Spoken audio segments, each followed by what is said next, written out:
أعوذ بالله من الشيطان الرجيم. بسم الله الرحمن الرحيم. كذبت عاد المرسلين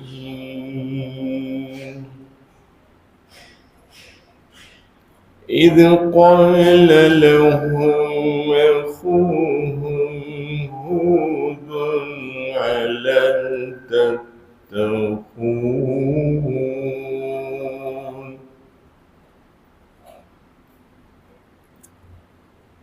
إني لكم رسول أمين فاتقوا الله وأطيعون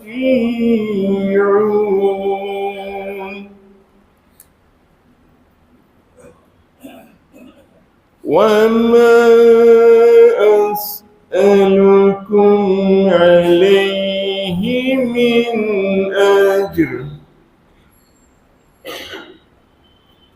إن أجري إلا على رب العالمين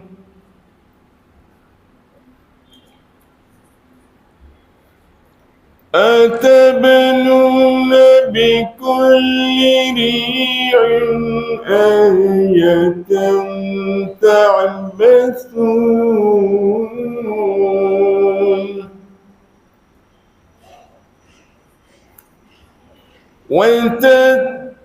وتتخذون مصانع لعلكم تخلدون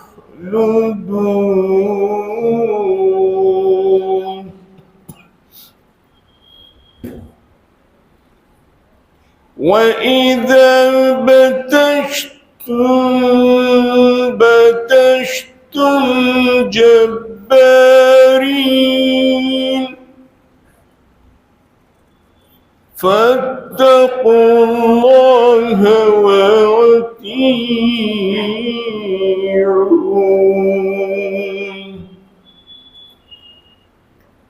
واتقوا الذي أمدكم بما تعلمون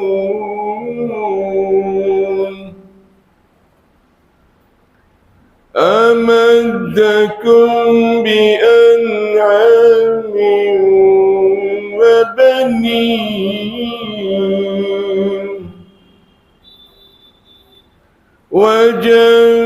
وجنات وعيون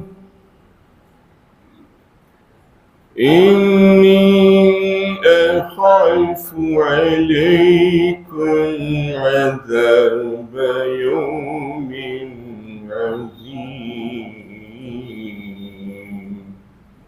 صدق الله العظيم ورحمة الله وبركاته.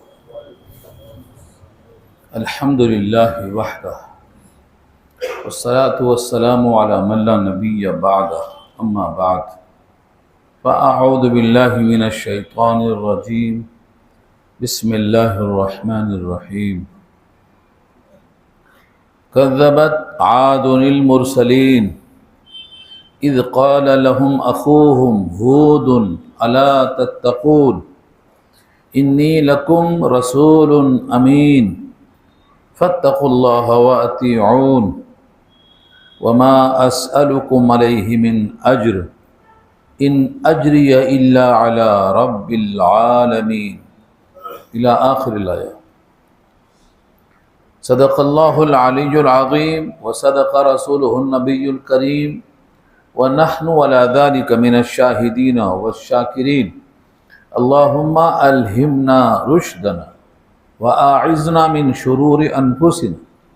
اللهم وفقنا لما تحب وترضى من القول والفعل والنية. رب اشرح لي صدري ويسر لي أمري واحلل عقدة من لساني يفقهوا قولي. آمين يا رب العالمين.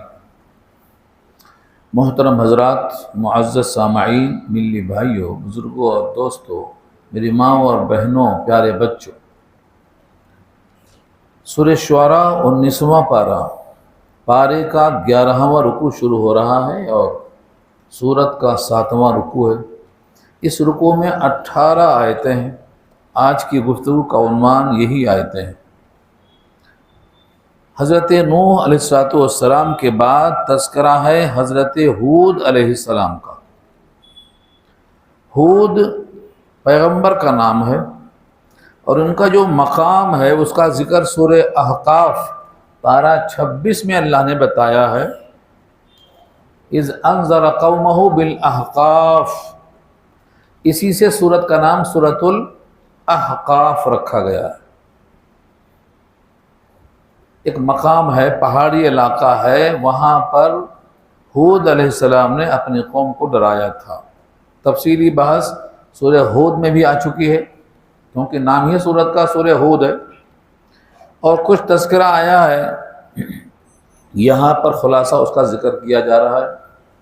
سورہ احقاف پارہ 26 میں بھی اس کا ذکر آیا ہے۔ ان کی قوم کا مرض کیا تھا؟ ہر قوم کی بیماریاں الگ ہوتی ہیں۔ جیسے امت محمدیہ میں فتنہ ہے، جو مرض ہے وہ مال ہے۔ ہر امت کا ایک فتنہ ہوتا ہے، میری امت کا فتنہ مال ہے۔ مال کی خاطر لوگ سب چھوڑ دیتے، کوئی بھی وصول، کوئی بھی ضابطہ نہیں چلتا مال کی محبت میں۔ یہاں پر جو محبت تھی وہ کیا تھی؟ یہ رکوع کا عنوان ہے۔ کذبت، جھٹلایا۔ عاد، یہ قوم کا نام ہے۔ دو عاد ہیں، ایک عاد اولا، ایک عاد اخری۔ اس کے بعد کے رکوع میں صالح علیہ السلام کا ذکر آئے گا، وہ سمود کا ذکر ہے۔ سمود اور صالح یہ دونوں ایک ہی قوم کے لوگ ہیں۔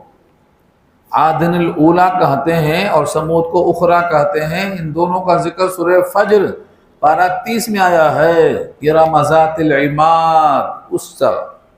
تو یہ دونوں اوپر جا کر ایک ہی نسب میں ملتے جلتے ہیں۔ اللہ نے قوم عاد کو بڑی طاقت دے رکھی تھی، بڑے مضبوط تھے، اتنے مضبوط تھے کہ سورہ فجر ہی میں ذکر کیا گیا ہے، لم یخلق مثلھا فی البلاد، شہروں میں اتنے لمبے ترنگے لوگ پیدا ہی نہیں کیے گئے۔ خالق خود کہہ رہے ہیں، خالق اللہ رب العزت ہیں، وہ خود فرماتے ہیں لم یخلق مثلھا فی البلاد، شہروں میں اتنے لمبے ترنگے، اونچے، بھاری بھرکم، جسیم لعین چہیم پیدا نہیں کیے گئے۔ تو بھاری بھرکم تھے یہ، ان کی پکڑ بڑی سخت تھی، پکڑ میں جابرانہ پکڑ ہوتی تھی ان کی۔ یہ سب اسی رکوع میں آ رہا۔ تو قوم عاد نے جھٹلایا المرسلین، تمام رسولوں کو۔ سوال یہی ہے جو پیچھے آ چکا ہے کہ رسول تو ایک تھے، حضرت ہود علیہ السلام۔ جب پیغمبر یعنی رسول ایک ہی تھے تو مرسلین کیوں آیا؟ جمع کا صیغہ کیوں آیا؟ تمام رسولوں کو جھٹلایا، یہ ایسا کیوں کہا گیا؟ یہ پیچھے بحث آ چکی ہے کہ ایک رسول کا انکار تمام رسولوں کا انکار ہے، ایک آیت کا انکار تمام آیتوں کا انکار ہے، ایک انسانیت کا قتل سارے انسانوں کے قتل کے برابر ہے، ایک کو زندہ کرنا سب کو زندہ کرنے کے برابر ہے۔ یہ اصول ہے، کیونکہ تمام رسولوں کا اصول میں اتفاق تھا، لا الہ الا اللہ میں سب کا اتفاق تھا۔ تو ایک رسول کا انکار تمام رسولوں کا انکار ہے، اس لیے کہا گیا کذبت، جھٹلایا۔ عاد نے یعنی قوم عاد نے المرسلین، تمام رسولوں کو۔ یہ تمام کہاں سے آیا؟ مرسلین میں جو الف لام لگا ہے، یہ الف لام جنسی ہے۔ تمام رسول، جتنے جن سے رسول ہیں، ان تمام کو جھٹلا دیا۔ جھٹلایا کب؟ اذ قال لهم اخوهم، جب کہا ان سے ان کے بھائی ہود علیہ السلام۔ اب جب قرآن پڑھتے پڑھتے آپ دیکھتے ہوں گے تو کہیں بھائی آتا ہے، کہیں بھائی نہیں آتا۔ جب رسول اسی قوم کا پیدا ہو اسی قوم سے تیار ہوا ہو تو اس کو بھائی کہیں گے. اگر اسی قوم کا نہیں ہے، کہیں سے باہر سے بھیجا گیا ہے، تو پھر اخوہم کا لفظ نہیں آئے گا، مطلق آئے گا. اور کبھی کبھی اگر ایک ہی خاندان ہے تو من انفسہم آئے گا، انہی میں سے پیدا کیا. جیسے اللہ کے نبی کو قریش کی خاندان میں سے پیدا کیا تو کیا آئے گا؟ من انفسہم آئے گا، وہاں اخو نہیں آئے گا. اس لیے جب معراج کے موقع پر اللہ کے نبی گئے ہیں، تمام رسولوں سے ملاقات ہوئی ہے بیت المقدس میں، نماز بھی ہوئی، اور اوپر سب نے جب استقبال کیا تو سب نے کہا مرحبا بِأَخِ الصالح، کسی نے کہا بِابْنِ الصالح، کسی نے مرحبا ہو بھائی، اور کسی نے کہا بیٹے. یہ بیٹے کون کہلانے والے ہیں؟ جن کے نسب میں آپ آتے ہیں. جیسے ابراہیم، وہ بیٹا کہیں گے، لیکن جس کے نسب میں آپ نہیں آتے ہیں وہ بھائی کہے گا. بھائی کون سا؟ ہر رسول بھائی بھائی ہے. اللہ تعالیٰ نے تمام رسولوں کو باپ شریک بتایا ہے، یعنی یہ اللہ تی بھائی ہیں، ماں الگ الگ باپ ایک ہیں، یعنی اصول ایک ہے، قانون میں تھوڑا تھوڑا تبدیلی ہے. تو حضرت ہود کو قوم نے جھٹلا دیا. ان کا دعویٰ کیا تھا؟ الا تتقون، کیا نہیں ڈرتے ہو تم لوگ؟ یعنی تم خدا کا قانون توڑ کر خدا سے ڈرتے نہیں ہو. الا ان لا ہے اصل میں، یہ الا جہاں بھی آتا ہے وہ ان لا آتا ہے. کیا تم نہیں ڈرتے ہو؟ یعنی اللہ کا قانون توڑ کر اللہ سے ڈرتے نہیں ہو، یعنی اللہ کے عذاب سے ڈرتے نہیں ہو. انی لکم رسول امین، بے شک میں ہوں تمہارے لیے رسول امانت دار. امین صفت ہے رسول کی، اور انی کی خبر ہے، بے شک میں تمہارے لیے رسول ہوں. رسول جس کے معنی آتے ہیں کسی کا بھیجا ہوا لفظی اعتبار سے، اور اللہ کا بھیجا ہوا اصطلاحی اعتبار سے. اللہ نے جس کو بھیجا ہو پیغام دے کر ان کو رسول کہتے ہیں. نئی شریعت ہے تو رسول ہے، اور شریعت اگر سابقہ آ چکی ہے اسی کو فالو کرنا ہے تو نبی کہلائے گا. میں تمہارے لیے رسول ہوں. رسول کا مطلب نئی شریعت. اور امین کا لفظ ہے، امین لوگ سمجھتے ہیں صرف مال میں امین ہوتا ہے، نہیں، باتوں میں بھی امین ہونا. جتنا اللہ نے کہا ہے پہنچانے کے لیے اس میں میری طرف سے کوئی اضافہ اور کمی نہیں ہوتی، یہ ہے امین. ہمارے نبی کو صادق الامین کہا گیا. کیوں؟ کیونکہ آپ اللہ کی طرف سے جو حکم تھا اس میں جو کا تو پہنچایا، اس کو امین کہتے ہیں، صادق الامین. اور اسی سے جبریل کا صفاتی نام پڑا روح الامین. روح تو قرآن کا نام ہے، قرآن کے کئی نام ہیں، اس میں سے ایک نام روح ہے، اسی صورت میں آ رہا ہے، انشاءاللہ آخری رکوع میں آئے گا. تو روح قرآن کا نام ہے. اور امین کا مطلب پوری امانت داری کے ساتھ، ایک لفظ کوئی دنیا کی طاقت نہ اضافہ کر سکتی نہ کمی کر سکتی. لا یاتیہ الباطل من بین یدیہ ولا من خلفہ، آگے سے باطل نہیں آ سکتا، پیچھے سے باطل نہیں آ سکتا، کیونکہ اللہ نے جس کو منتخب کیا ہے پہنچانے کے لیے وہ قوت والا ہے. کتنی قوت ہے؟ 600 بازو ہیں جبریل کے، 600. یہ جو آج ایک ایک ہاتھ والے نہیں ہیں، کئی کئی ہاتھ والے ہیں نا، یہ نقل ہے. تاریخوں میں جب سنتے ہیں کسی کے قصے تو ان کی نقل اڑا دیتے، کسی کو 10 ہاتھ ہے، کسی کو 15 ہاتھ ہے، کسی کو 20 ہاتھ ہے. یہ سب نقل ہے، تاریخ میں پڑھ کے نقل اتارے جا رہے ہیں. تو جبریل کو 600 بازو تھے، اور ایک بازو میں اتنی قوت تھی کہ دنیا کو اٹھا کر اوندھا لے جا کر الٹا سے پلٹا دے سکتے تھے. فجعلنا عالیہا سافلہا، سورہ ہود پارہ 12 میں یہ خود موجود ہے کہ پوری بستی کو اوندھا کر دیا، زمین کو اٹھا کر اوپر لے گئے، اوپر جانے کے بعد نیچے کا اوپر، اوپر کا نیچے کر دیا. فجعلہا عالیہا سافلہا وامطرنا علیہم مطرا، اور پتھروں کی بارش کر دیا. تو ایک طاقت اللہ نے فرشتے میں دی ہے، 600 بازو رکھنے والے کے ایک بازو میں اتنی طاقت ہے، اور مشرق اور مغرب تک پہنچتا ہے، مشرق سے مغرب تک پہنچتا ہے. اس لیے جبریل کے سامنے آنے کی مجال کسی کی نہیں. شیطان ابلیس بڑا سے بڑا ابلیس میدان چھوڑ کے بھاگ جاتا ہے. بدر میں کہہ رہا تھا ہم ساتھ چلیں گے، جب لڑنے آیا تو دیکھا جبریل سامنے ہے، بھاگے ہاتھ چھوڑا کے اور کہا انی ارا ما لا ترون، میں جو دیکھتا ہوں وہ تم کہاں دیکھتے ہو؟ ہاں فقال شیطان، شیطان نے خود کہا انی ارا ما لا ترون، تم جبریل کو نہیں دیکھتے ہو، میں دیکھ رہا ہوں. بھاگا، انی اخاف اللہ رب العالمین کہا کہ بھاگا، میں ڈرتا ہوں رب العالمین سے. وہاں کس کا ڈر تھا؟ جبریل کا ڈر تھا. جبریل کس کا بھیجا ہے؟ رب العالمین کا بھیجا ہے. تو باطل آ نہیں سکتا، اس لیے کہا امانت دار ہوں میں. تمام رسول امانت دار ہیں، تمام رسولوں نے جو کا تو پہنچایا ہے. اور جو انسان شریعت میں کمی زیادتی کر دیتا ہے وہ امانت میں خیانت کرتا ہے.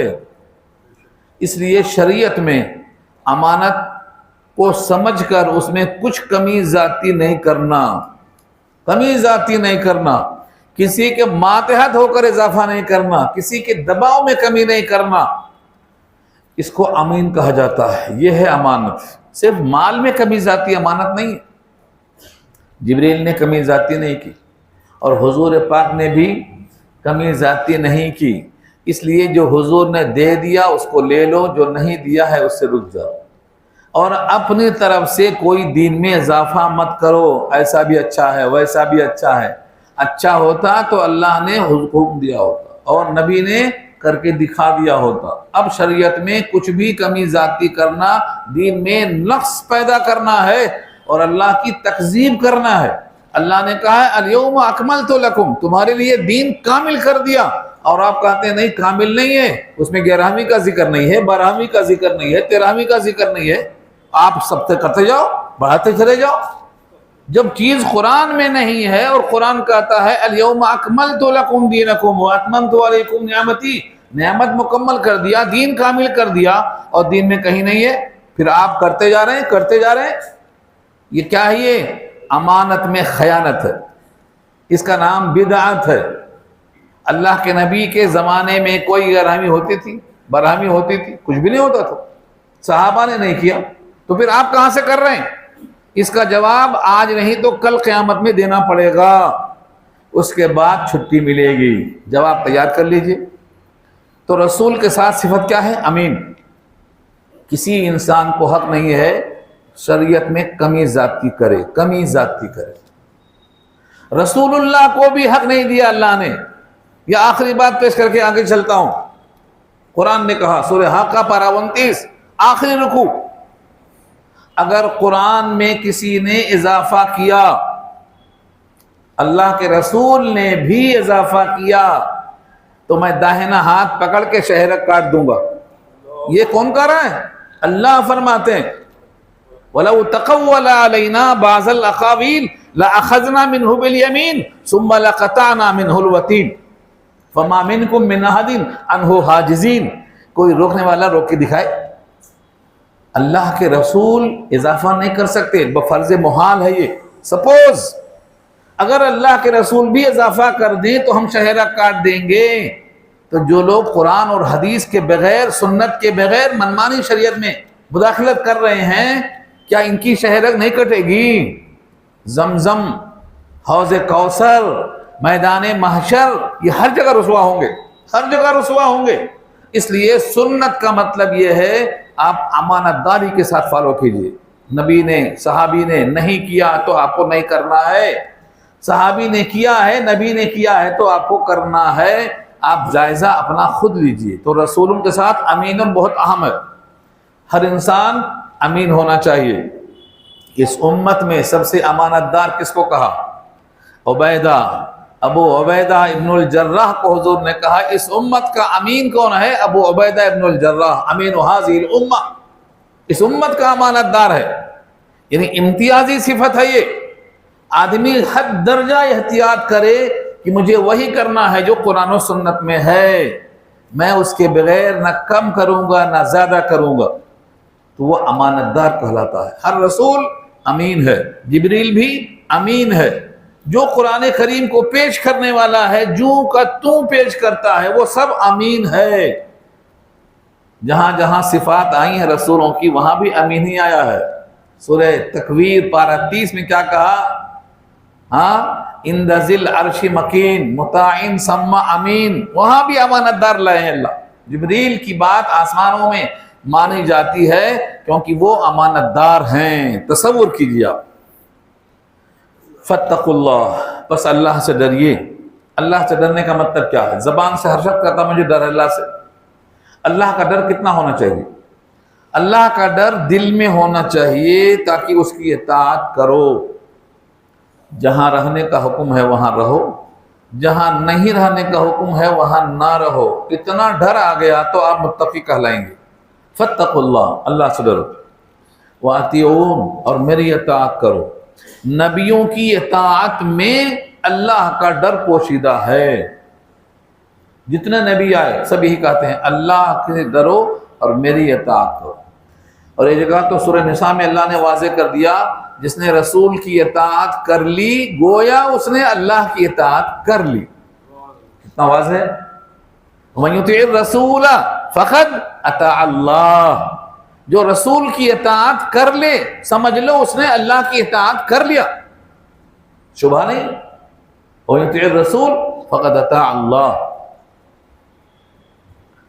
اور دوسری آیت میں فرمایا جو اللہ و رسول کی اطاعت کر لے گا کامیاب ہو گیا۔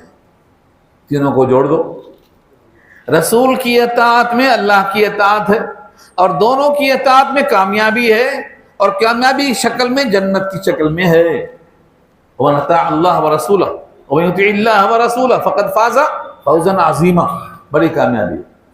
تو رسول کی اطاعت میں اللہ کی اطاعت ہے، اور اللہ رسول کی اطاعت میں کامیابی ہے، اور کامیابی کی شکل میں جنت ہے۔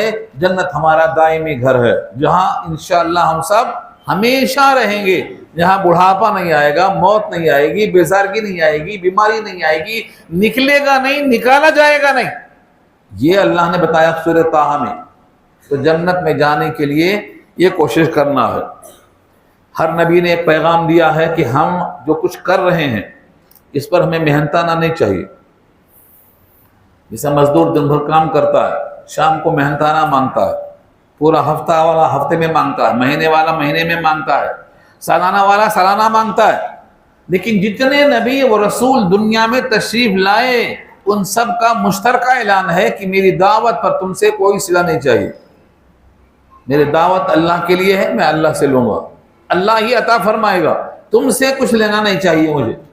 یہ انبیاء کی دعوت بے لوث ہونے کی دلیل ہے۔ بے لوث، بے لوث کا مطلب اللہ کی محبت میں کر رہا ہوں، مجھے اس پر کچھ معاوضہ نہیں چاہیے۔ بندہ بندگی کرے گا، اسے کچھ ملے تب بھی، کچھ نہ ملے تب بھی اس کو بندگی کرنا ہے۔ بندہ آمد از برائے بندگی، زندگی بے بندگی شرمندگی، کیونکہ اللہ نے بھیجا ہے بندگی کے لیے۔ اسی لیے ہمیشہ یاد رکھو کہ محنتانے پر جو کام ہوتا ہے اس میں دنیا ملوث ہو جاتی ہے، ملوث۔ اب دیکھ لو جتنے لوگ اللہ کی خاطر پھونک مارتے ہیں ان کو فائدہ ہوتا ہے، اور جو تعویذ کی شکل میں کاروبار کرتے ہیں، دھندا کرتے ہیں نا، ان کے چہرے جا کر دیکھ لو، چہرے دیکھ لو، بے رونق ہو جاتے ہیں۔ اللہ تعالیٰ نے قرآن کریم کو ذریعہ شفا بنایا ہے لیکن دھندا کھولنے کا حکم نہیں دیا ہے۔ 300 بکریاں جو لی تھیں صحابہ نے، ابو سعید خدری کی روایت بخاری میں 2 مرتبہ آئی ہے، وہ ایک مجبوری تھی، سفر میں تھے، مسافر تھے، کھانا پینا کچھ بھی نہیں تھا، لوگوں نے کھانے سے انکار کیا، ضیافت نہیں کیا تھا، تو 330 بکریاں لی گئی تھی۔ لیکن آپ اس کی دکان کھول کے بیٹھ جائیں اور کاروبار نہ کریں، محنت نہ کریں، بیٹھے بیٹھے کھائیں، یہ صحیح نہیں ہے۔ یہ دکان کھولنے والی دکان صحابہ کے پاس کہاں تھی؟ کوئی صحابی کا نام بتاؤ دکان کھول کے بیٹھے تھے وہ، تعویذ کی، گنڈوں کی، پریتوں کی، کوئی دکان نہیں تھی۔ ہاں کسی بندے کو تکلیف ہے پھونک مارتے تھے، خود حضرت عائشہ حضور پر پھونک مار دیا کرتی تھی، حضور کے ہاتھوں پر پھونک مارتی تھی اور حضور کے جسم پر ان کے ہاتھوں پھیرتی تھی۔ تو حضور کے ہاتھوں پر دم کرنا ہے، خود حضور پاک دم کرتے تھے۔ عبداللہ ابن عمر اپنے بچوں کے گلے میں جو پڑھنے کے قابل نہیں تھے تعویذ گری میں ڈال دیا تھا، عبداللہ ابن عمر نے ڈال دیا تھا، مگر قرآن کی آیتیں تھی وہ. تو دھندا نہیں کرنا ہے، اس میں شفا ضرور ہے، اس میں اخلاص کی ضرورت ہے. آپ کی غذا اگر حرام ہوگی تو کوئی اثر نہیں ہوگا. وما اسألکم، اور تم سے میں سوال نہیں کرتا ہوں، اس پر، علیہ، اس پر یعنی دعوت و تبلیغ کے کام پر، اللہ کے پیغام پہنچانے پر، علیہ اس پر یعنی تبلیغ پر، من اجرین. ایک تو اجرین میں دو زیر ہے جس کو ہم تنوین کہتے ہیں، اور ایک من ہے جس کو ہم تبعیض کہتے ہیں. ان دونوں کے ملانے سے کیا معنی پیدا ہوا؟ کسی قسم کا کوئی اجر. دیکھ رہے ہیں آپ، من مانے اجر میں سے، اور اجرن مانے کسی قسم کا اجر، کسی قسم کا کوئی اجر، کم ہو زیادہ ہو کسی شکل میں ہو، ہم نہیں چاہتے. چنانچہ اللہ کے بندوں نے اللہ کا پیغام اللہ کے نام پر پہنچایا ہے. یہ ہے من اجرن، کسی قسم کا کوئی اجر. عربی گرامر کے لحاظ سے اجرن میں جو تنوین ہے یہ تنوین برائے تعمیم ہے. ہاں، یعنی کوئی اجر کسی قسم کا ہم تم سے نہیں چاہتے اس حق کے تبلیغ پر. آج بھی یہی ہے، حقیقت میں آج بھی یہی ہے. لیکن اگر لوگوں میں یہ پہلے کی طرح پابندی کر دی جائے تو پھر اذان کون دے گا، نماز کون پڑھائے گا، بچوں کو قرآن کون پڑھائے گا؟ فری پڑھائیں تب کوئی نہیں آتا پڑھنے والا. اگر فیس لے کے پڑھائیں گے تو کوئی پڑھنے آئے گا؟ کون آئے گا؟ مسجدوں میں کوئی فیس نہیں تب بھی لوگ نہیں آ رہے ہیں، مدرسوں میں کوئی فیس نہیں تب بھی کوئی نہیں آ رہے ہیں. بھئی قرآن صحیح کر لو تب بھی کوئی نہیں آ رہے ہیں. کیوں؟ کیونکہ یہ چیز لوگوں کو آمادہ کرتی ہے کہ اس سے دنیا نہیں ملے گی. اس میں کیا ہے؟ سب بات قبر کے بعد بات کر رہے ہیں جی، آج کی بات نہیں کر رہے. اس لیے کوئی نہیں آ رہا. کتنے لوگ ہیں زندگی بھر قرآن صحیح پڑھنا نہیں آتا لیکن توفیق نہیں ہوتی کہ جا کر صحیح کر لیں. کہتے ہیں شرم آتی ہے. قیامت میں شرم نہیں آئے گی. جب اللہ کا کلام اللہ کے سامنے نہیں سنا سکیں گے تو شرم نہیں آئے گی. شرم آئے گی لیکن اس وقت شرم کا علاج نہیں ہوگا. آج علاج ہے. آج جہاں جہاں جس کو موقع ہے قرآن صحیح کر لے. قرآن پڑھنا فرض ہے، کم سے کم اتنی مقدار فرض ہے جو نماز میں پڑھ سکے. نماز میں جتنا پڑھنے سے نماز ہو جاتی ہے اتنا تو پڑھنا فرض ہے، اتنا تو سیکھ لو. تو آیتوں میں محنتانہ نہیں رکھا گیا ہے، سب فری. پانی کیسا فری ہے؟ ہوا کیسی فری ہے؟ اللہ نے ہوا کو فری رکھا ہے کیونکہ سب کی ضرورت. تو جو چیز سب کی ضرورت ہے اس کو اللہ آسان رکھتا ہے. کلمہ سب کی ضرورت ہے، فری میں پڑھ لو. ہاں، آکسیجن کی ضرورت ہے، فری میں لے لو. دھوپ کی ضرورت ہے، فری میں لے لو. جو چیز سب کی ضرورت ہے رب نے آسان اور سہل کر دیا، بلا پیسوں کے کر دیا. پھر بھی لوگ آج کی فکر کرتے ہیں، کل کی فکر نہیں کرتے ہیں، آخرت کی فکر نہیں کرتے ہیں. کون جانتا ہے کب مریں گے؟ آج آپ کا کل بن سکتا ہے. آج آپ کا کل بن سکتا ہے. ہر رات کے بعد صبح آتی ہے، ایسی کوئی رات نہیں کہ صبح نہ آئے. اس لیے کل بہت دور نہیں ہے. الیس صبح بھی قریب، کیا صبح قریب نہیں ہے؟ ہم ہزاروں انسانوں کو مرتا ہوا دیکھتے ہیں مگر سمجھتے ہیں ہم ابھی رہیں گے، ہم ابھی نہیں مریں گے. حالانکہ موت کسی کو بتا کر نہیں آتی ہے. تو من اجرن کا مطلب یہ ہے حق الخدمت اللہ کے پاس چھوڑ دو. ان اجریہ الا علی رب العالمین، نہیں ہے میرا محنتانہ مگر رب العالمین کے اوپر. یہاں دو لفظ ہے، ایک تو کہا علی رب العالمین. عالمین کو وہ پالتا ہے بغیر پیسوں کے. تو محنتانہ ہم کو لینے کی ضرورت کیا ہے؟ ہم کو پالے گا بغیر پیسوں کے. یہ ہے اصل اشارہ. رب العالمین کے ذمہ میرا اجر ہے، جو سارے جہان کا وہ رب ہے تو میرا بھی تو رب ہے. اور رب کہتے ہیں عدم سے وجود میں لا کر، پال کر، درجے کمال تک پہنچا کر، ہر تقاضے کی تکمیل کرنے والے کو. تو جب ہم کو اس نے پالا ہے، پوسا ہے، بڑا کیا ہے تو ہم پر اس کے اتنے احسانات ہیں کہ اس احسانات کی تلافی کرنا مشکل ہے. اجر کیا مانگیں گے ہم؟ چنانچہ زندگی بھر آپ جو نمازیں پڑھتے ہیں وہ ایک گلاس پانی کا اجر نہیں بنتا. زندگی بھر کے روزے آپ کے آپ کو جو سانسیں آ رہی ہیں جا رہی ہیں نا، اس کا بدل نہیں بنتا. اس لیے رب العالمین کا لفظ لایا گیا. میرا محنتانہ تو اللہ کے ذمہ ہے، چونکہ وہ رب ہے اور یہ ربوبیت کا حصہ ہے کہ بندوں کو پہنچاؤ. یہ خدمت اللہ نے لی ہے ان سے. مخلوق کی خدمت اصل عبادت ہے. سجدہ کر رہے ہیں نماز کا، یہ بھی عبادت ہے نا، لیکن مخلوق کی خدمت کرنا اصل عبادت ہے. اللہ نے فرمایا ہے الخلق عیال اللہ، تمام مخلوق میرا گھرانہ ہے، میرا کنبہ ہے، اور جو ان کی مدد کرے گا وہ میرے گھرانے کی مدد کرے گا. اس لیے اللہ کے بندوں کو ایمان پہنچاؤ، کلمہ پہنچاؤ، تاکہ یہ جہنم سے بچ جائیں اور جنت کے لائق بن جائیں، اللہ ان سے راضی ہو جائے. تو یہ کام اللہ کی مخلوق کے درمیان کیوں کرنا ہے؟ کیونکہ ہم رب العالمین کے بندے ہیں. اس نے ہم کو عدم سے وجود بخشا ہے، ہم کو پال کر بڑا کیا ہے، اس لیے یہ ہماری ذمہ داری بنتی ہے. یہاں تک تو مشترکہ الفاظ تھے ہر نبی کے. آگے پھر آئے گا یہی، ہر نبی کے درمیان میں آئے گا جملہ یہ. یہاں تک مشترکہ الفاظ ہیں، تفصیل سے میں نے عرض کر دیا، ہر جگہ وضاحت نہیں کروں گا. اب یہاں سے وہ الفاظ ہیں جو قوم ہود سے خاص متعلق ہیں. نمبر 1، اتبنون بکل ریع آیۃ تعبثون وتتخذون مصانع لعلکم تخلدون وَإِذَا بَطَشْتُمْ بَطَشْتُمْ جَبَّارِينَ. یہ 3 آیتیں اچھا ان کے لیے خاص بیان کیا اللہ نے. اتبنون، آ میں جو حمزہ ہے یہ حل کے معنی میں ہے. آ معنی کیا؟ کوشچن ہے. اور تبنون میں جو لفظ ہے وہ اصل ہے بنا. بنا کے معنی بلڈنگ. بنا کے معنی بلڈنگ، تعمیر کرنے کو بنا کہتے ہیں. اسی تعمیر کے لفظ کو بنا کے لیے ورب کی شکل میں کیا دیا؟ تبنونا. تبنونا، تم بناتے ہو بلڈنگ. اب اس میں آ لگا دو، کوشچن بن جائے گا. اتبنونا، کیا تم بناتے ہو، کیا تم تعمیر کرتے ہو؟ بکل ریعن، کل معنی ہر، اور با کا جو لفظ ہے وہ صلہ ہے. ریع کہتے ہیں کسی اونچے ٹیلے کو، اونچے مکان کو. آپ دیکھتے ہوں گے بہت سے لوگ بڑے بڑے پہاڑوں کے اوپر لے جا کے بناتے ہیں، مورتی رکھتے ہیں، یادگار بناتے ہیں.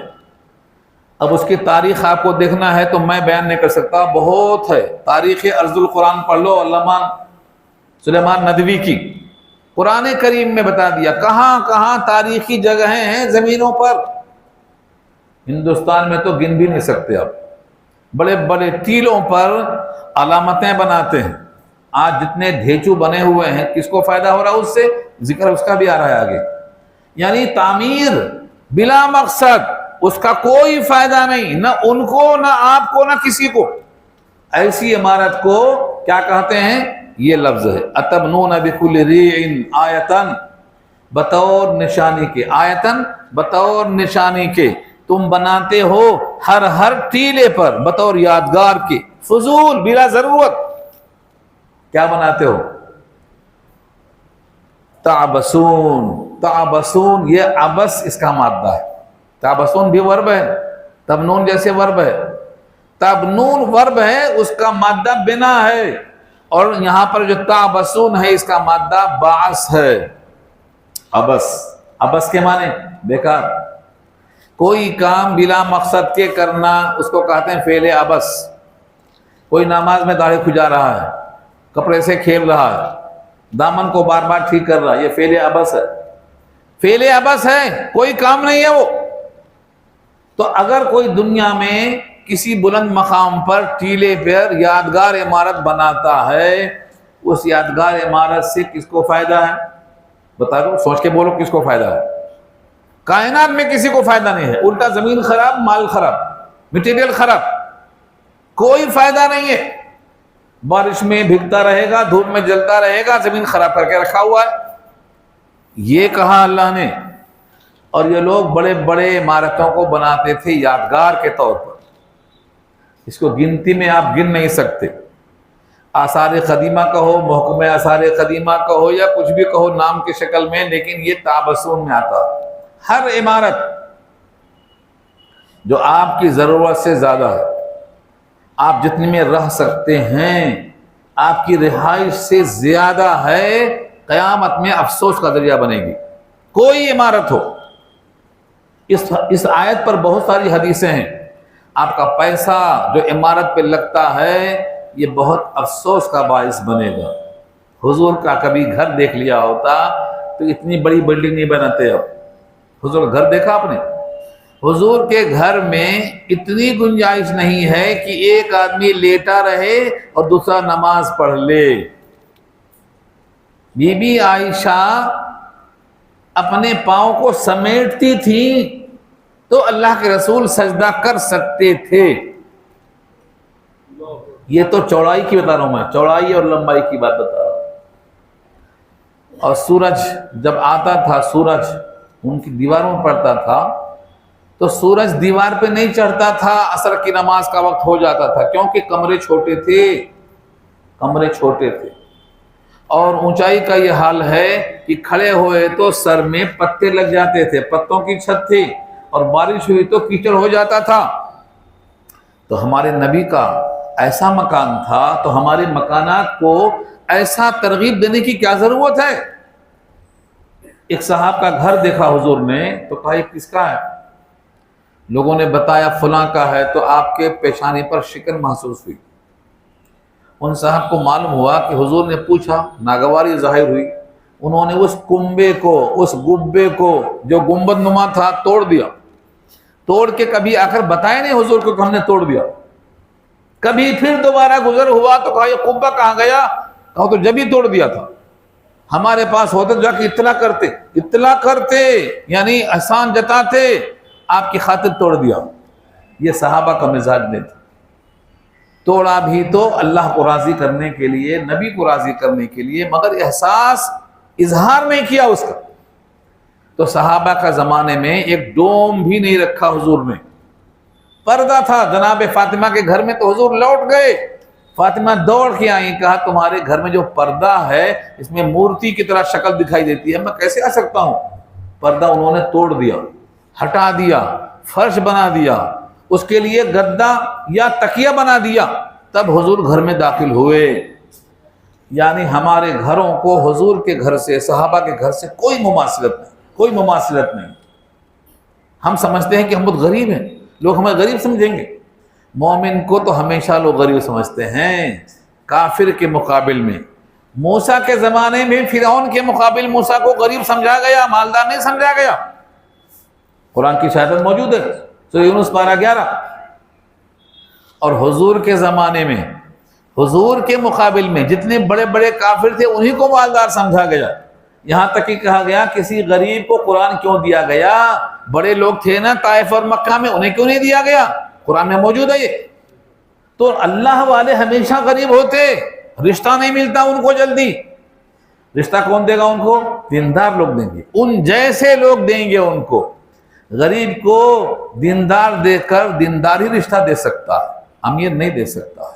تو آپ کچھ بھی کر لو، اگر آپ میں ایمان ہے، نبی کی سنت ہے، صحابہ کا عمل ہے، تو آپ کو دنیا میں حقیر ہی سمجھا جائے گا۔ دنیا جنت ان کی ہے جو جنت میں ہیں اس وقت، آپ کی دنیا جنت نہیں بن سکتی۔ جنت بنائیں گے تو وہ جنت جو حقیقی ہے وہ چھوٹ جائے گی۔ تو فرمایا تم بناتے ہو ہر اونچے ٹیلے پر نشانی کے طور پر کوئی عمارت، تعبثون، فعل عبث کرتے ہو، کوئی فائدہ نہیں اس سے۔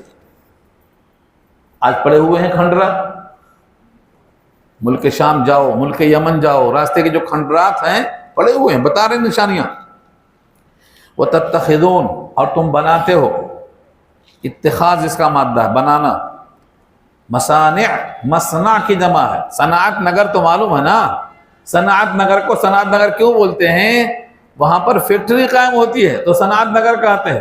مصانع کے معنی بڑی بڑی ایسی بلڈنگیں جس میں صنعت و حرفت نظر آئے، دیواروں پہ نقش ہیں، ہاتھی ہے، گھوڑے ہیں، نہ جانے کیا کیا بنا رہے ہیں، یہ ہے مصانع، مصنع کی جمع ہے۔ اور تم بناتے ہو بڑے بڑے محلات، لعلکم تخلدون، شاید کہ تم ہمیشہ رہو گے یہاں، شاید کہ تم ہمیشہ رہو گے۔ میں نے پہلے بھی کہا تھا لعل جب قرآن میں آتا ہے اللہ کے لیے تو یقیناً کے معنی میں آتا ہے، یہاں بطور طنز کے کہا گیا ہے، لگتا ہے اتنی مشقت سے اتنا عمدہ گھر بناتے ہو کہ لگتا ہے شاید تم ہمیشہ اسی گھر میں رہو گے۔ طنز ہے یہ۔ کون رہتا اپنے گھر میں؟ کون رہتا اس کائنات میں؟ کون اپنے گھر میں ہمیشہ رہے گا؟ اس لیے تمہارا یہ بنانا، تمہارا یہ تعمیر کرنا فعل عبث ہے، تم اس میں ہمیشہ نہیں رہو گے۔ کسی صاحب نے اس آیت کو لے کر ایک مسئلہ پوچھا تھا کہ جب گھر بناؤ تو ایسا بناؤ کہ جیسے ہمیشہ رہو گے۔ میں نے کہا واہ کیا اچھی تشریح کی آپ نے، یعنی قرآن کا کیا لہجہ ہے اور کیا مطلب اخذ کیا لوگوں نے۔ اسی آیت سے اخذ کیا تھا۔ ایک انجینئر صاحب تھے، انہوں نے کہا کہ گھر ایسا بناؤ کہ تم ہمیشہ اس میں رہو گے، اتنا اچھا بناؤ، یہ قرآن میں ثابت ہے۔ میں نے کہا یہی آیت ہے وہ، یعنی اللہ نے جس چیز کو بطور طنز کے کہا ہے اس کو ہمارے انجینئر صاحب کہتے ہیں ایسا ہی بناؤ گھر۔ قرآن سے آپ کتنی محنت کرتے ہیں، کتنی محنت کرتے ہیں، اتنی محنت اپنے ایمان پر کیے ہوتے تو کہاں سے کہاں پہنچ جاتے۔ ایمان پر محنت نہیں۔ ایمان پر محنت کیسے ہوتی؟ ایمان والوں کے ساتھ رہو، ایمان والوں کے ساتھ رہو، یہ پہلا سبق ہے۔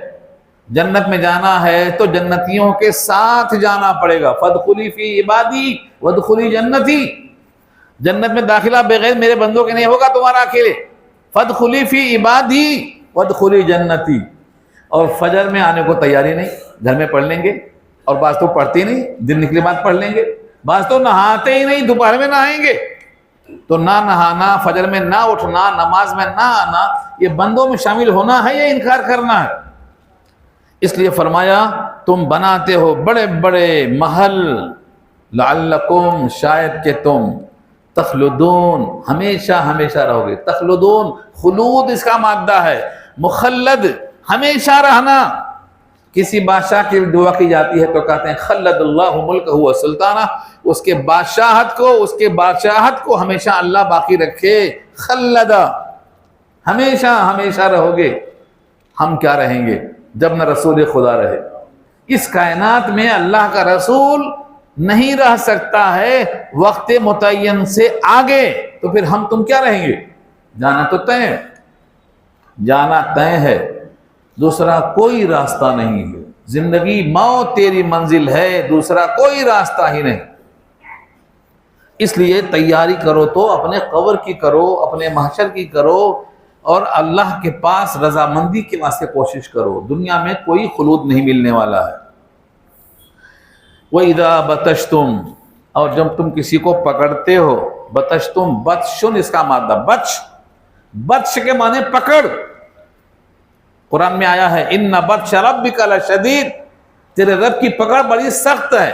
تو بطشن کے معنی پکڑ کے آتے ہیں، یہاں اس کا ورب ہے وَإِذَا بَطَشْتُمْ، جب تم کسی کو پکڑتے ہو یعنی ظلم کرتے ہو، بطشتم تو تم ان کو پکڑتے ہو، جبارین، جبار کی جمع ہے جبر کرنے والا یعنی ظلم کرنے والا۔ جیسے کوئی ظالمانہ کسی کو پکڑتا ہے، غلطی ایک کیا سزا 10 کو دے رہا ہے، کیا یہ ظالمانہ پکڑ ہے؟ مجرم ایک ہے اس کو پھانسی دے دو؟ نہیں، مجرم ایک ہے اس کے ساتھ رہنے والے 10 کو پھانسی۔ یہ کیا ہے؟ جابرانہ ظالمانہ قانون ہے، اور یہ بہت دن تک چلنے والا نہیں ہے۔ ایسی کوئی رات نہیں ہے کہ صبح نہ آئے، صبح ضرور آئے گی، یہ رات بھی گزر جائے گی، یہ رات بھی گزر جائے گی۔ ایسے ظالمین کو اللہ نے تہس نہس کر دیا ہے، اور ان کا وجود اس زمین پر ہمارے لیے آزمائش کے لیے ہے کہ تم کیا کر رہے ہو۔ باطل ہو کر باطل اتنی محنت کرتا ہے، تم حق پر ہو کر کیا کر رہے ہو؟ خالی دعوتیں، بس کھاتے جاؤ خالی۔ تمہارے جینے کا مقصد کیا ہے؟ اس کتاب کا مقصد کیا ہے؟ یہ اللہ نے خبر دی ہے، ان کے ذریعے سے تنبیہ۔ یہ سب سنا کر فرمایا فاتقوا اللہ واتقون، اللہ سے ڈرو اور میری اطاعت کرو۔ یہ ڈبل کیوں آیا؟ تکرار تاکید کے لیے ہوتی ہے۔ اللہ سے ڈرو اور میری اطاعت کرو۔ اللہ سے ڈرو کیوں؟ اللہ کا تعارف شروع ہوتا ہے یہاں سے۔ اللہ سے کیوں ڈرو؟ کیونکہ تمہیں اللہ نے کیا کیا دیا ہے، دیکھو۔ واتقوا الذی امدکم اللہ سے ڈرو جس نے تم کو امدہ خوب دیا. مدہ یا مدو کے معنی لمبا کھینچنا. مد کو مد کیوں بولتے ہیں؟ کیونکہ لمبا کھینچتے ہیں اس کو. کسی کا مال اگر طائف سے مکہ تک ہے تو لمبا باغ بولتے ہیں، لمبا مال بولتے ہیں. تم کو اللہ نے اتنا دیا ہے، اتنا دیا ہے کہ تم اس کو گن نہیں سکتے. گن سکتے تو بتا دو. ہر بندے کو اللہ نے اتنا دیا ہے، گن نہیں سکتا. کوئی شخص نعمتیں گننا چاہے تو گن نہیں سکتا. یہ اللہ نے دوسرے مقام پر فرمایا وَإِن تَعُدُّوا نِعْمَتَ اللَّهِ لَا تُحْصُوهَا لَا تُحْصُوهَا. اللہ کی نعمتیں تم گن نہیں سکتے ہو. اس لیے فرمایا اس اللہ سے ڈرو جس نے تم کو خوب لمبا کیا ہے. کس چیز میں لمبا کیا ہے؟ ایک ہو، دو ہو، تین ہو تو نام لے کے بولنا نا. اتنی چیزیں ہیں تو کیا کہا؟ بما تعلمون، جن کو تم خوب جانتے ہو. تم خوب جانتے ہو اتنا تم کو لمبا کیا ہے. تمہاری عمر لمبی کیا، تمہارا کھانا لمبا کیا، تمہاری نیند لمبا کیا، تمہاری اولاد لمبا کیا، تمہارے باغات لمبے کیا، تمہارے لیے بارش کی بوچھار لمبی کیا. تمہیں گن سکتے کیا؟ یہ ہے بما تعلمون. تم جانتے ہو کہ تمہاری مدد کیسی کیا اللہ نے. اب اس مجمل کی تفصیل خود اللہ بیان کرتے ہیں. امدکم بانعام وبنین وجنات وعیون. تمہاری مدد کیا اللہ نے چوپایوں کے ذریعے، بیٹوں کے ذریعے، باغات کے ذریعے، چشموں کے ذریعے. سب گنوانا شروع کیا. یہ بما تعملون جو اجمال تھا اس کی تفسیر آ گئی ہے. اللہ سے ڈرو جس نے تم کو ان چیزوں سے مدد کی ہے جس کو تم خوب جانتے ہو، یعنی مویشی. امدکم، تم کو مدد کی ہے مویشی کے ذریعے. انعام ایک نہیں 8 قسمیں ہیں. سورہ انعام اس کا نام ہی سورہ انعام اسی لیے ہے کہ اس میں چوپایوں کا ذکر ہے. اس میں 8 قسمیں ہیں. 8 ازواج، 8 جوڑے، نر اور مادہ ملائے تو 8 جوڑے ہیں. اونٹ کے 2، گھوڑے کے 2، بکری کے 2، اور آپ کے بیل کے 2، اور جو بال والے ہیں، اون والے ہیں، ان کے 2 پورے 8 ہیں. یہ 8 کا ذکر کیا اللہ نے، اسی واسطے اس کا نام سورہ انعام ہے. چوپایوں والی صورت ہے وہ. یہاں اشارہ اسی کی طرف ہے. تم کو مدد کیا چوپایوں مویشیوں کے ذریعے. وہ بنین، اور بیٹے. ایک بیٹا نہیں، 2 بیٹے نہیں، اللہ نے بہت سارے بیٹے دیے. اور بعض کو تو اتنے بیٹے دیے کہ بھول جاتے، نام یاد نہیں رہتا. انس ابن مالک کو حضور کی دعاؤں کی برکت سے ان کے بیٹے پوتے 120 ہو گئے تھے. 120 جب طواف کرتے تھے تو ان کے دائیں بائیں بیٹے پوتے پڑپوتے 120 چکر لگاتے تھے. کیا خوشی ہوتی ہے، کیا مدد ہے رب کریم کی. یہ اللہ جس کو چاہتے ہیں بیٹے دیتے ہیں. لیکن بیٹے میں ایک شرط ہے، بیٹا حاضر ہو. ہاں آج 10 بیٹے ہیں پورے امریکہ میں، یہاں ایک بھی نہیں بڈھا اکیلے گھر میں. کیا کریں گے؟ کمانے کی چکر میں گھر میں صرف بوڑھا بوڑھی ہیں، کوئی ہے ہی نہیں. بھئی کہاں چلے گئے؟ پردیس چلے گئے. اللہ نے کہا وہ بیٹا جو تمہارے ساتھ ہے وہ ہمت کا باعث بنتا ہے. وہ بنینا شہودا. ہاں سورہ حقہ میں کہا وہ بنینا شہودا ومہدت لہ تمہیدا. بنین کے ساتھ شہود. شہود مانے حاضر. بیٹا جب دائیں بائیں ہوتا ہے تو باپ کی ہمت ہوتی ہے. بیٹا ہے ہی نہیں تو کیا پھر مطلب؟ خالی کاغذ پہ پیسہ بڑھتا جا رہا ہے، کاغذ بیلنس میں بڑھتا جا رہا ہے، پیسہ بڑھتا جا رہا ہے، کھانے کو روٹی سکی کھا رہا ہے کیونکہ کھانا منع کر دیا ڈاکٹر نے، نہیں کھا سکتے. ہاں چکنائی والا گوشت نہیں کھانا، لال گوشت نہیں کھانا، سکھی روٹی کھا لینا. پیسہ بڑھ رہا ہے، کھاتے میں خوش ہو رہا ہے. اللہ نے کہا نہیں، بیٹے کے لیے بنین کے ساتھ شہود ضروری ہے. بنینا شہودا، خوش نصیب ہے وہ لوگ جن کا بیٹا ان کے ساتھ ہے. کم کھاؤ، ایک ہی روٹی کھاؤ نا، 2 روٹی نہیں کھا سکتے تو، لیکن ساتھ رہو. مگر دنیا کی تپش نے لوگوں کو بکھیر دیا ہے. یہاں کمائی نہیں ہے، روزگار نہیں ہے، یہاں جائیں گے وہاں جائیں گے. رزاق تو وہی ہر جگہ ہے. رزاق تو وہی ہر جگہ ہے. جو یہاں دے گا وہ یہاں دے گا. اللہ کہیں بھی دے گا. مگر لوگوں کو یقین کمزور ہے۔ ان اللہ هو الرزاق ذو القوۃ المتین، اللہ وہی رزاق ہے، ٹھوس قوت والا ہے، وہ تو وہاں دے گا تو یہاں بھی دے گا۔ بھروسہ نہیں، اللہ کے وعدوں پر یقین نہیں ہے، اپنے روزی کا خود انتظام کرتا ہے۔ تو بیٹے حاضر نہیں ہیں، بنینا شہود نہیں، بنین غیر حاضر ہیں، اس لیے وہ راحت حاصل نہیں ہے۔ تو بیٹوں کو اللہ نے دیا ہے، مویشیوں کو دیا ہے، وہ جنات، جنت کی جمع ہے، باغات دیا ہے، وہ عیون، عین کی جمع ہے، چشمے دیا ہے، یہ سب نعمتیں دیا تم کو اللہ نے، اس لیے اس سے ڈرو۔ وہ باغ چھین سکتا ہے، پانی اتار سکتا ہے، بیٹوں کو موت دے سکتا ہے، مویشی تباہ کر سکتا ہے، یہ سب نمونے موجود ہیں۔ اسی سورہ ہود کے اندر قوم عاد پر اللہ کا ایسا عذاب آیا، پورے مویشی مر گئے، ایک بھی نہیں بچا۔ کون سا عذاب تھا؟ آ رہا ذکر، پورے مر گئے۔ تو مویشی اٹھا کے پٹک دیا ہواؤں نے، ہواؤں کو بھیجا اللہ نے، مویشی مر گئے، بیٹے مر گئے، باغات کا پانی اتار دیا نیچے، چشمے سوکھے ہو گئے۔ آج بعض مقامات پر لوگ 2500 نیچے جا رہے ہیں، 2500 فٹ نیچے جاتا ہے، پانی نہیں ہے۔ پانی کس نے اتار دیا؟ اللہ فرماتے ہیں میری طاقت ہے، پانی کا اسٹاک میرے قبضے میں ہے، تم سجدہ مجھے نہیں کرو گے نا، سجدہ ان کو کرو گے، پانی کا اسٹاک اور نیچے اور نیچے۔ وَإِنَّا عَلَىٰ ذَهَابٍ بِهِ لَقَادِرُونَ، ہم اور نیچے لانے پر قادر ہیں، تم مشین لگاؤ، لگاتے جاؤ۔ اللہ کی قدرت ہے یہ، اس لیے اللہ سے ڈرو، یہ سب انعامات اللہ کے ہیں۔ انی اخاف علیکم، بے شک میں تم پر اندیشہ رکھتا ہوں، انی اخاف خوف کھاتا ہوں میں، علیکم تم پر۔ یہ تم پر کیوں کہا؟ کیونکہ میں تو ماننے والا ہوں، مجھ پر کوئی خوف نہیں، لا خوف، ہاں مومن کے لیے کوئی خوف نہیں۔ ایک صاحب نے سوال کیا تھا، الا ان اولیاء اللہ لا خوف علیہم ولا هم يحزنون، اللہ والوں کو کوئی خوف نہیں ہے، اور آپ کہتے ہیں کہ خوف ہے، خوف دنیا میں ہے۔ موسیٰ کو خوف ہوا تھا، لاٹھی کو سانپ دیکھا، ڈر گئے، اللہ نے کہا ڈرو مت، تو یہ کون سا ڈر تھا؟ یہ دنیا کا ڈر ہے۔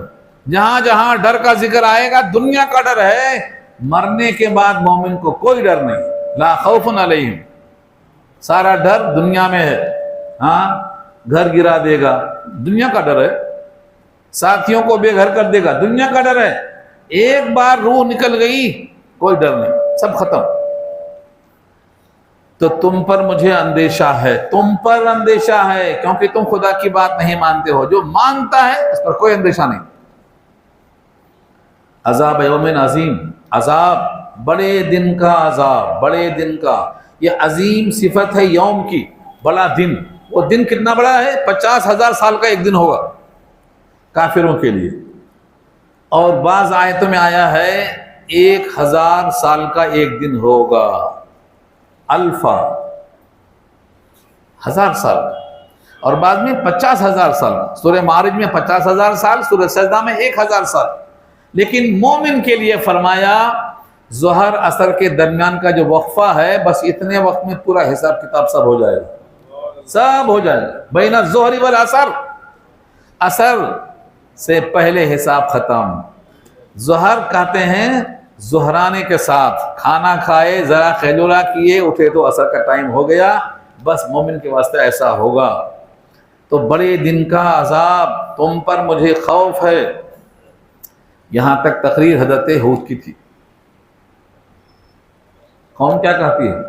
آج وہی کہہ رہی ہے، قالو، سب نے کہا، سواء علینا، برابر ہے ہم پر، تقریر کرو یا مت کرو، کچھ بھی بولو، کوئی اثر نہیں پڑتا۔ چکنا گھڑا، چکنا گھڑا کا مطلب کیا ہوتا؟ اس پہ کوئی اثر ہی نہیں ہوتا۔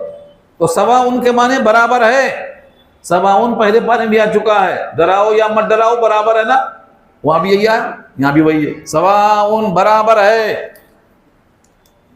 علینا ہم پر، یعنی ان کافروں پر جو ہود کے زمانے میں تھے، ان پر برابر ہے ہم پر۔ اوعظتا، یا آپ واز کہیں، واز اردو میں کسے کہتے واز؟ یہ وہی لفظ ہے، اوعظتا، وعظتا، واز، واعظ کہتے ہیں نصیحت کرنے والے کو، واعظ کہتے ہیں نصیحت کرنے والے کو۔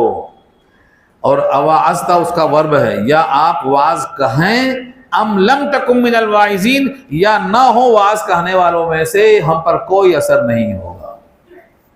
ناصحہ مت کر نصیحت، دل میرا دردائے ہے، یعنی تمہاری نصیحت کا کوئی فرق نہیں پڑنے والا، کیونکہ تمہاری بات ہم کو سمجھ میں نہیں آتی ہے، اور تم کوئی نئے نہیں ہو، پہلے کے لوگ بھی یہی بولتے رہے، ان ھذا نہیں ہے یہ، اللہ سے پہلے ان ہمیشہ نگیٹو میں آئے گا، نہیں ہے یہ مگر خلق الاولین، پہلے لوگوں کی عادت، معمولی باتوں پر لوگ ڈراتے رہے، جتنے لوگ گزرے ہیں سب یہی کہتے گئے خدا کی بات مانو ورنہ ایسا ہوگا، اب تک کچھ بھی نہیں ہوا، مزے میں ہیں۔ وما نحن بمعذبین، اور ہم نہیں ہیں جن کو عذاب دیا جائے گا۔ معذبین، معذب کی جمع ہے، یہ مفعول ہے، عذاب نہیں دیا جائے گا ہم کو، ہم ان میں سے نہیں ہیں جن کو عذاب دیا جائے۔ فکذبوہ، یہ کہہ کر انہوں نے انبیاء کو جھٹلا دیا، تو کذبوہ، پوری قوم نے ان کو یعنی ہود کو جھٹلا دیا، فاہلکناہم، تو پھر ہم نے ان کو ہلاک کر دیا۔ اور ہلاک کرنے کے لیے یہاں ذکر نہیں ہے، سورہ ہود میں ذکر موجود ہے، سورہ حاقہ میں موجود ہے، پارہ 29، کیا کہا اللہ نے؟ سخرها علیہم 7 لیال و8 ایام حسوما فتری القوم فیہا سرعا کانہم اعجاز نخل خاویہ۔ سورہ حاقہ میں پورا رکونے کے لیے ہے۔ ہم نے ان کو کیسے ہلاک کیا؟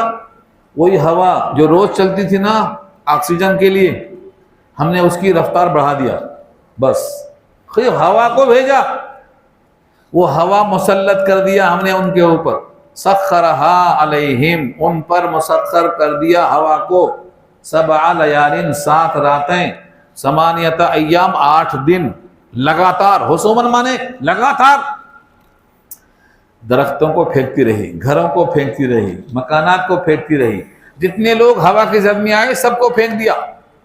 ہاں جو مومن تھے اس ہوا نے مومنوں کو چھیڑا نہیں، حضرت ہود نے ایک لکیر کھینچ دیا، گول دائرہ، دیوار نہیں بول رہا ہوں، اوپن جیل، بغیر دیوار کی، بغیر ہتھکڑی کی، نشان لگا دیا، کہا اس میں رہو، ہوا نہیں آتی یہاں، کیونکہ ہوا مخالفین کے لیے چل رہی ہے، تمہارے واسطے نہیں، تمہارے واسطے نہیں۔ جتنے اس گڑھے میں تھے اس کو کہتے ہیں حظیرۃ القدس، کسی کو ہوا نے نقصان نہیں پہنچایا، اور اس لائن اور لکیر کے باہر جتنے لوگ تھے سب کا حال یہ ہوا، اٹھا کے پٹک دیا۔ کیسا پٹکا؟ کأنہم اعجاز نخل خاویہ، جیسے کھجور کے کھوکھلے تنے پڑے ہوں، لمبے لمبے۔ کھوکھلے کیوں کہا؟ اندر ہوا جانے کا راستہ ہے نا، تو کھوکھلے ہوئے، اور لمبے تھے تو کھجور کے جھاڑ ہوئے، اور پڑے ہوئے ہیں تو خاویہ ہوئے، پڑے ہوئے ہیں۔ اللہ نے پوچھا ایک بھی بتا دو جو باقی ہو، بتا دو ایک، فَهَلْ تَرَى لَهُم مِّن بَاقِيَةٍ، ایک بتا دو دیکھا ہو تو باقی ہے، ایک بھی نہیں باقی۔ ایسی ہوا بھیجا کہ قوم ہود میں سے ایک باقی نہیں ہے سوائے ایمان والوں کے۔ اتنا واضح نشانی دیکھ کر یقین نہیں آ رہا، اس لیے فرمایا ہم نے ان کو ہلاک کر دیا۔ ان فی ذلک لآیہ، بے شک اس میں نشانی ہے، نشانی اس میں ہے، لآیہ البتہ ضرور نشانی ہے۔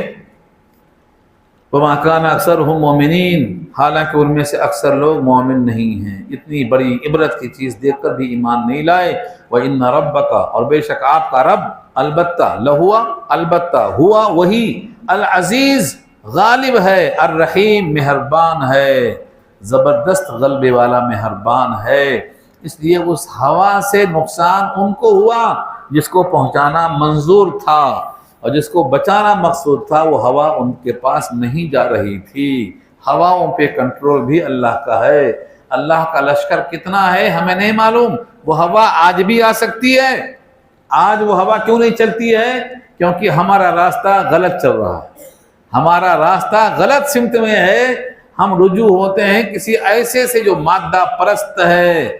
ہمیں اللہ والوں سے رجوع ہونا چاہیے، اور اللہ نے یہ آزمائش کو جب تک رکھا ہے صبر کے ساتھ جھیلنا چاہیے۔ بات ختم ہو گئی، دعا کر لیجیے.